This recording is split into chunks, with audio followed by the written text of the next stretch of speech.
மிக மிக முக்கியமான அம்சம் என்ன அப்படின்னா நிலை. நம்ம தக்பீர் கட்டுறோமா இல்லையா?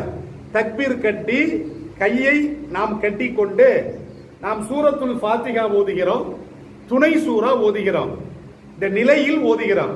அப்ப தொழுகைக்கு உண்டான ஒன்று நிலை, கியாம் என்று சொல்லப்படுகிறது. கியாம் அப்படின்னா நிற்பது என்று பொருள். தக்பீர் தஹ்ரீமா கட்டி நாம் கையை நாம் வயிற்றிலே தொப்புளுக்கு மேல நாம கட்டுறோம். அப்ப கட்டி நாம சூரத்துல் ஃபாத்திஹா ஓதுறோம், துணை சூரா ஓதுறோம். அப்ப இதற்கு என்ன பெயர்? நிலை என்று பெயர். இதற்கு கியாம், தொழுகையில நிலை நிறுத்துதல், நின்று கொள்ளுதல் என்று பொருள். தொழுகையில இது மிக முக்கியமானது ஒரு அம்சம். அதற்கு அப்புறம் நம்ம என்ன செய்யறோம்? ருக்குவுக்கு போறோம். ருக்கு என்று சொன்னால் குனிதல் என்று பொருள்.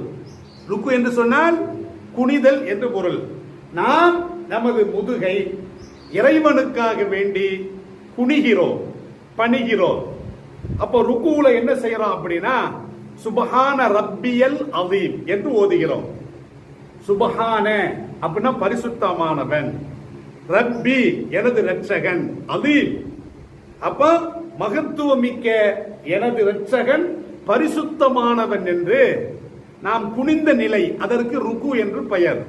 அந்த குனிந்த நிலையில் இந்த திக்ரை நாம் ஓதுகிறோம். 3 தடவை நாம ஓதுகிறோம்.